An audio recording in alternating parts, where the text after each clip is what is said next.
Capítulo 6. Las criaturas que vivían ocultas. Entonces comenzó para Caspian la época más feliz de su vida.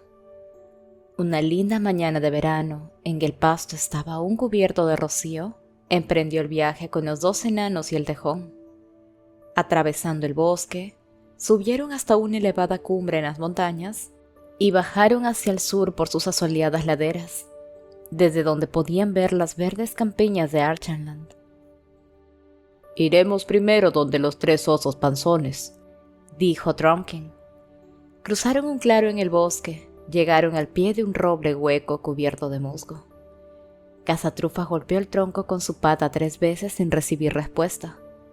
Golpeó una vez más y se escuchó una voz algo opaca que decía desde adentro: «Váyase, todavía no es tiempo de levantarse». Pero cuando golpeó nuevamente, se escuchó en el interior un estruendo parecido a un pequeño terremoto.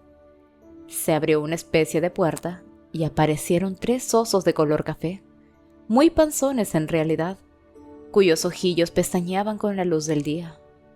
Una vez que se les explicó todo, lo que tomó bastante tiempo porque aún tenían mucho sueño, dijeron, tal como había dicho Cazatrufas, que el hijo de Adán debía ser el rey de Narnia. Besaron a Caspian, unos besos sumamente húmedos y resfriados, y le ofrecieron miel. Caspian no tenía ganas de comer miel sin pan, y menos a esa hora de la mañana, pero pensó que debía aceptarla por cortesía. Después pasó un buen rato tratando de limpiar sus dedos pegajosos. Luego continuaron su camino hasta un bosquecillo de elevadas hayas, y Cazatrufas gritó: «¡Corre, vuela!», en el acto balanceándose de rama en rama hasta quedar colgando justo encima de sus cabezas. Apareció la más magnífica ardilla roja que Caspian hubiese visto jamás. Era muchísimo más grande que las mudas ardillas comunes que solían verse en los jardines del castillo. En realidad, esta era casi del tamaño de un perrito, y bastaba mirar su cara para darse cuenta de que podía hablar. El único problema era conseguir que se callara, pues, como todas las ardillas, era charlatana. Acogió a Caspian sin dudar un instante. Le ofreció una nuez, y Caspian aceptó agradecido. Pero cuando Correvuela se alejó saltando a buscarla, Cazatrufa susurró al oído de Caspian: «No la mires, mira hacia otro lado. Es de pésima educación entre las ardillas observar a alguien cuando va a su bodega, o da la impresión de que quiere saber dónde guarda sus provisiones». Correvuela regresó con la nuez para Caspian. Después la ardilla se ofreció para llevar mensajes a otros amigos. «Porque puedo andar casi por todas partes sin poner un pie en el suelo», dijo. Cazatrufas y los enanos consideraron la idea excelente y le encargaron que llevara recados para toda clase de gente, de nombres harto extraños, invitándolos a acudir en 3 días más, a la medianoche, a un banquete y a una reunión de consejo en el prado de las danzas. «Y avísales a los 3 panzones también», agregó Trumpkin. «Nos olvidamos de invitarlos». La siguiente visita fue a los 7 hermanos del bosque tembloroso. Trumpkin los guió en su regreso hasta la cumbre. Bajaron hacia el este por la ladera norte de las montañas hasta llegar a un paraje imponente en medio de rocas y pinos. Caminaban en silencio y Caspian sintió que la tierra temblaba bajo sus pies, como si alguien estuviese martillando en las profundidades. Trumpkin se acercó a una piedra plana, del tamaño de la tapa de un barril, y golpeó con su pie. Al cabo de un largo rato, la piedra fue removida desde adentro por alguien o algo que asomó por un hoyo oscuro y redondo, de donde salió una gran cantidad de calor y vapor. Era la cabeza de un enano muy parecido a Trumpkin. Hubo una larga discusión, ya que el enano se mostró más incrédulo que la ardilla o los osos panzones, pero al final todo el grupo fue invitado a bajar. Caspian se encontró de pronto descendiendo por una oscura escalera al interior de la tierra. Al llegar al fondo, vio una lumbre. Era la luz de un horno, y entonces comprendió que se hallaban en medio de una inmensa herrería. A un lado corría un arroyo subterráneo. 2 enanos trabajaban con el fuelle. Otro, con un par de tenazas, sostenía una plancha caliente de metal rojo sobre el yunque. Un cuarto lo martillaba, mientras otros dos, limpiando sus callosas y diminutas manos con un trapo grasiento, acudían a recibir a los visitantes. Fue difícil convencerlos de que Caspian era un amigo y no un enemigo, pero terminaron por entenderlo, y todos lo saludaron gritando «¡Viva el rey!» y le hicieron espléndidos regalos, armaduras, yelmos y espadas para Caspian, Trumpkin y Nikabrik. El tejón podría haber recibido algo similar si hubiese querido, pero dijo que él era una bestia y que si sus propias garras y dientes no bastaban para cuidar su piel, entonces no valía la pena defenderla. Caspian jamás había visto un trabajo más fino que el de esas armas, y aceptó encantado usar la espada hecha por los enanos en lugar de la suya que, al compararlas, era tan débil como un juguete y tan tosca como un palo mal tallado. Los 7 hermanos, que eran enanos rojos, prometieron asistir al festín en el prado de las danzas. Un poco más lejos, en un barranco seco y rocoso, dieron con la caverna de 5 enanos negros, los que examinaron a Caspian con notoria desconfianza. Pero finalmente el mayor de ellos dijo: «Si está en contra de Miraz, lo reconoceremos como nuestro rey». El que le seguía agregó: «¿Quieren que los acompañemos más arriba, hasta los riscos? Allí hay un par de ogros y una bruja que les podemos presentar». «Por ningún motivo», dijo Caspian. «Me parece que no en realidad», añadió Cazatrufas. «No quisiéramos a nadie de esa calaña a nuestro lado». Nikabrik estuvo en desacuerdo, pero Trumpkin y el tejón impusieron su opinión. Caspian se estremeció al pensar que las criaturas horrendas de las viejas historias, así como las buenas, aún tenían algunos descendientes en Narnia. «Aslan no podría ser nuestro amigo si hacemos venir a esa chusma», comentó Cazatrufas cuando se alejaban de la cueva de los enanos negros. «Oh, Aslan», dijo Trumpkin alegremente, pero con un dejo de desdén en su voz. «Lo que importa verdaderamente es que no me tendrían a mí». «¿Y tú crees en Aslan?», preguntó Caspian a Nikabrik. «Creeré en cualquier persona o cosa», repuso Nikabrik, «que mate a palos a esos malditos bárbaros telmarinos o que los expulse de Narnia. Cualquier persona o cosa, Aslan o la bruja blanca, ¿me entiendes?» «Silencio, silencio», intervino Cazatrufas. «No sabes lo que dices. La bruja era un enemigo mucho más temible que Miraz, y toda su ralea». «No lo era para los enanos», insistió Nikabrik. La próxima visita fue más agradable. A medida que bajaban, las montañas se abrían en un largo y estrecho valle o en una boscosa quebrada, al fondo de los cuales corría veloz un río. Sus riberas estaban tapizadas de dedaleras y zarzas, y el aire se llenaba con el zumbido de un enjambre de abejas. Allí Cazatrufas llamó: «¡Vendaval! ¡Vendaval!».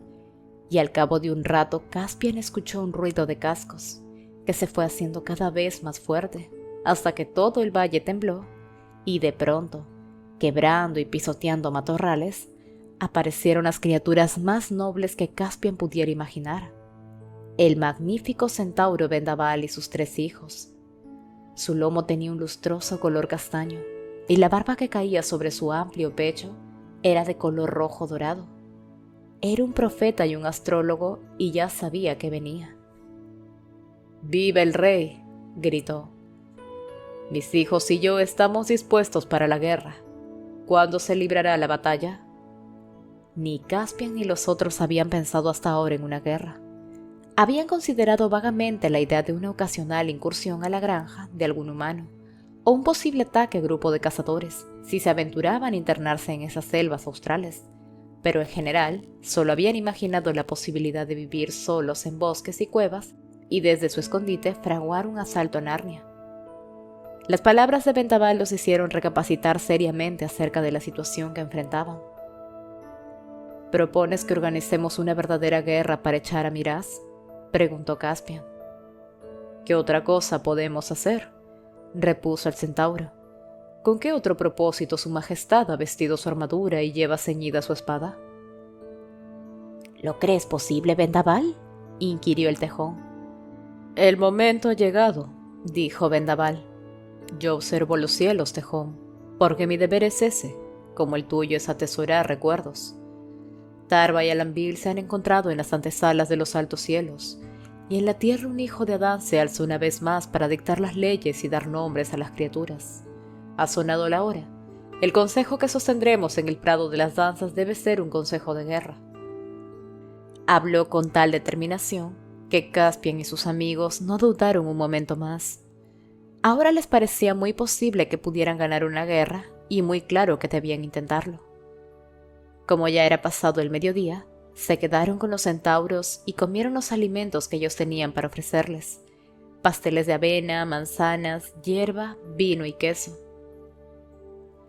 El próximo lugar que visitaron estaba muy cercano, pero tuvieron que dar un largo rodeo para evitar adentrarse en una zona habitada por hombres. A las primeras horas de la tarde se hallaban en una llanura, al abrigo de altos matorrales. Allí Cazatrufas llamó por la boca de una pequeña cueva en la tierra verde, de donde irrumpió lo último que Caspian esperaba: un ratón que habla. Era muchísimo más grande, por cierto, que un ratón común. Medía más de 30 centímetros de alto cuando estaba parado en sus patas traseras, con unas orejas casi tan largas, aunque más anchas, como las de un conejo. Su nombre era Ripichip, y era un ratón muy alegre y de aspecto marcial. Usaba un minúsculo espadín colgado a su cintura, y constantemente retorcía sus largos bigotes como si fuera un mostacho. «Somos 12, señor», dijo con una elegante y graciosa reverencia. «Pongo sin reservas todos los recursos de mi gente a la disposición de su majestad». Caspian se esforzó por no reírse, y lo logró, pero no pudo evitar pensar que Ripichip y toda su gente cabrían dentro de un canasto de ropa para lavar que se carga al hombro. Sería largo mencionar a todas las criaturas que Caspian conoció ese día: Closley Shovel, el topo, los 3 morduros, tejones como Cazatrufas, la liebre Camila y el puercoespín cerdoso. Al final pudieron descansar junto a un pozo, al borde de un ancho y plano círculo de pasto, rodeado de altos olmos que proyectaban largas sombras en ese momento, pues el sol se estaba poniendo. Las margaritas se cerraban, y bandadas de cuervos volaban a sus nidos para dormir. Cenaron lo que habían llevado consigo, y enseguida Trumpkin encendió su pipa. Nikabrik no fumaba. «Si en estos momentos», dijo el tejón, «pudiéramos despertar a los espíritus de esos árboles y de este pozo, habríamos hecho un buen trabajo por el día de hoy». «¿No podemos hacerlo?», preguntó Caspian. «No», contestó Cazatrufas, «no tenemos poder sobre ellos.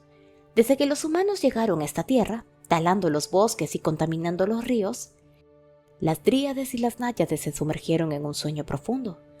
¿Quién sabe si algún día despertarán? Y es una gran desventaja para nosotros. Los telmarinos le tienen horror a los bosques, y si de repente los árboles empezaran a moverse furiosos, nuestros enemigos enloquecerían de pavor y huirían de Narnia con toda la rapidez que sus piernas les permitieran». «¡Qué imaginación tienen ustedes los animales!», exclamó Trumpkin, que no creía en tales historias. «Pero, ¿por qué limitarnos a árboles y aguas? ¿No sería mucho más entretenido que las piedras empezaran a lanzarse ellas mismas contra el viejo Miraz?»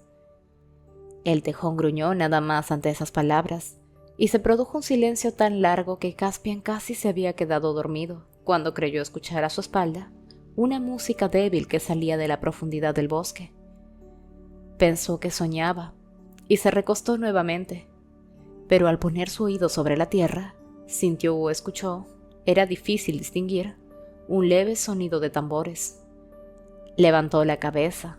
Los golpes de los tambores se alejaron, pero la música se hacía cada vez más clara. Un sonar de flautas, al parecer. Vio que Cazatrufas se había incorporado y miraba fijamente hacia los árboles. La luna brillaba en lo alto. Caspian había dormido más tiempo del que había pensado.